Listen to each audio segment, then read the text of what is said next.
Picasso's priceless paintings, luxury yachts, private jets, and a lavish Rolex collection once symbolized the extravagant lifestyle of Chen Zhi, a 37-year-old Chinese-born billionaire.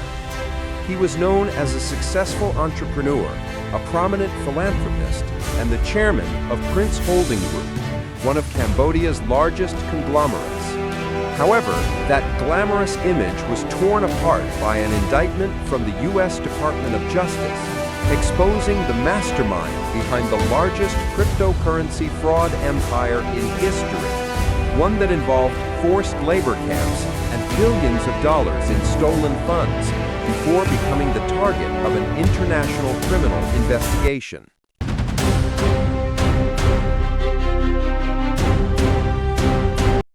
Chen Zhi, who holds dual British and Cambodian citizenship, was regarded as a success in Cambodia.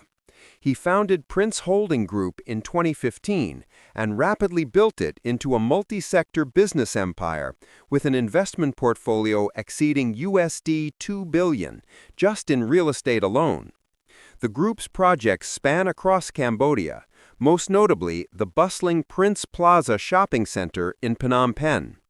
It's financial services and consumer goods, with core subsidiaries such as Prince Real Estate Group, Prince Huan Yu Real Estate Group, and Prince Bank. On the company's official website, Chen Zhi was described as a respected entrepreneur and distinguished philanthropist. He was often associated with social causes through the Prince Foundation, particularly the Chen Zhi Scholarship Program for Cambodian students. His prestige grew further when he served as an advisor to both Prime Minister Hun Manet and former Prime Minister Hun Sen, and he was awarded the honorary title Nak Ok Na, Cambodia's highest honor for tycoons who contribute significantly to the nation. But behind that dazzling facade, U.S. and British investigators uncovered a brutal and sophisticated criminal network. On October 14, 2025, a federal court in Brooklyn, New York, unsealed a shocking indictment charging Chen Zhi, alias Vincent, with conspiracy to commit fraud, money laundering, and forced labor. U.S. Deputy Attorney General John Eisenberg described him as the mastermind behind a vast cyber fraud empire, using Prince Group as a front for one of Asia's largest transnational criminal organizations. According to the indictment, the network operated elaborate scam schemes known as pig butchering, swindling billions of dollars from victims worldwide. In 2024 alone, U.S. investors lost approximately USD $10 billion, with the network generating up to $30 million per day in revenue. Chen Zhi allegedly boasted that Prince Group had built at least 10 complexes in Cambodia, not regular office buildings, but forced labor compounds surrounded by barbed wire and heavily guarded. Victims were mostly migrant workers from across Asia, lured by promises of high-paying jobs. Upon arrival, they were detained and forced to operate thousands of fake social media accounts. Their job was to groom potential victims, build romantic trust, and persuade them to invest in fraudulent cryptocurrency platforms. Those who tried to escape were brutally punished, beaten, and tortured.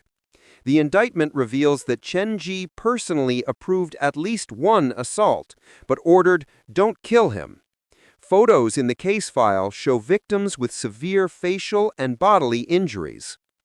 The enormous proceeds from these scams were laundered through a complex web of shell companies engaged in online gambling and crypto mining, financing Chen Zhi's extravagant lifestyle, from yachts and private jets to mansions, luxury watches, and Picasso artworks.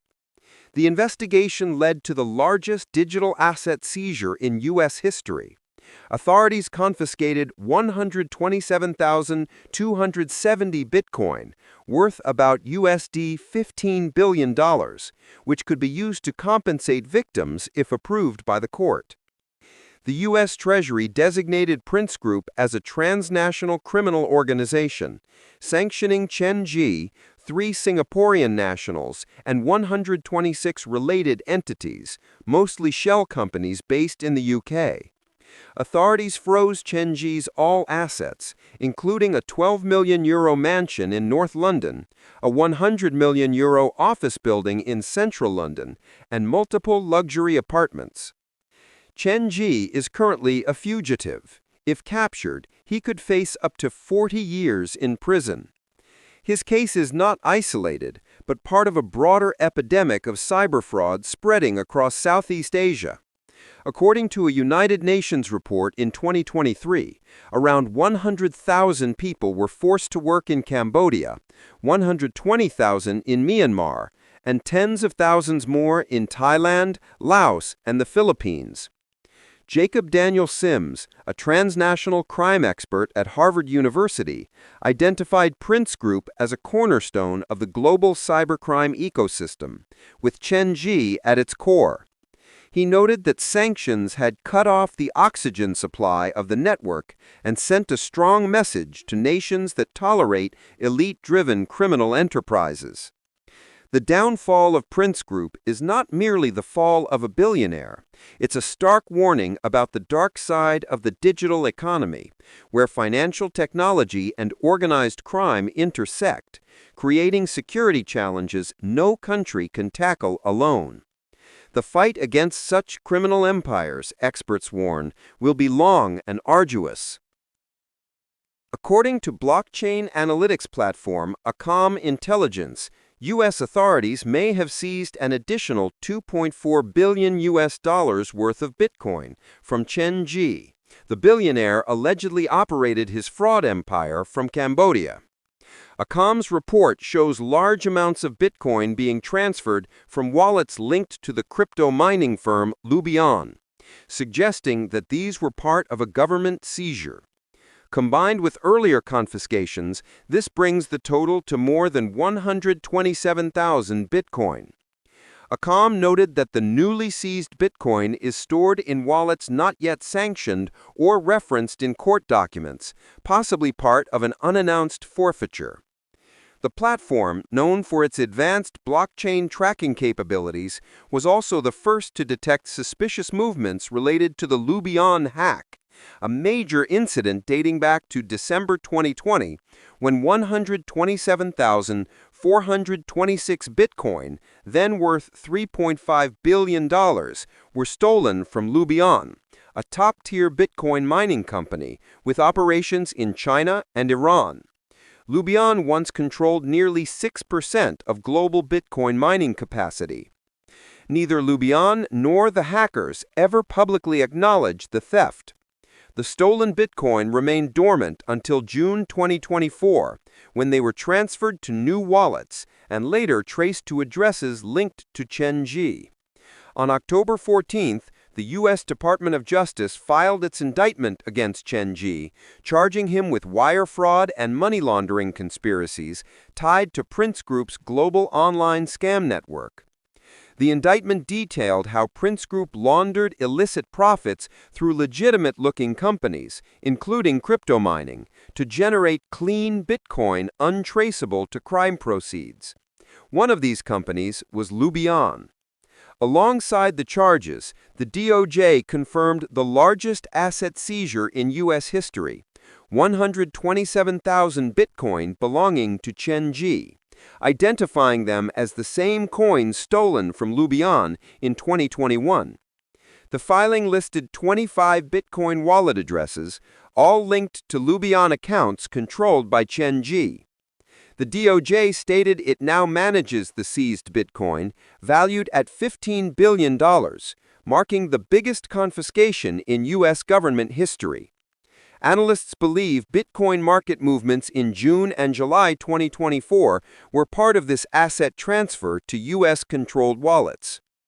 Chen Zhi became the center of global attention after the indictment. On October 15th, U.S. authorities confirmed the seizure of 127,000 Bitcoin, valued at roughly $15 billion, linked to Prince Group's online investment scams. The funds had moved through over 20 wallet addresses before being consolidated under Chen Zhi's control.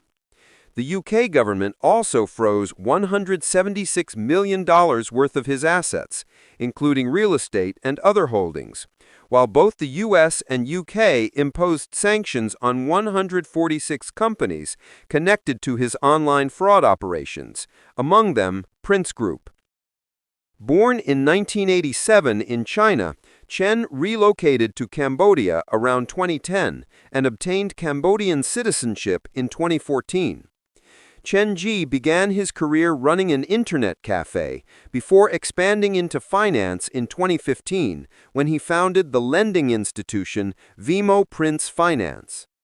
This industry has boomed in recent years, especially in parts of Cambodia and Myanmar, where hundreds of thousands of people have been deceived by fake job advertisements, only to be forced into online scam operations upon arrival.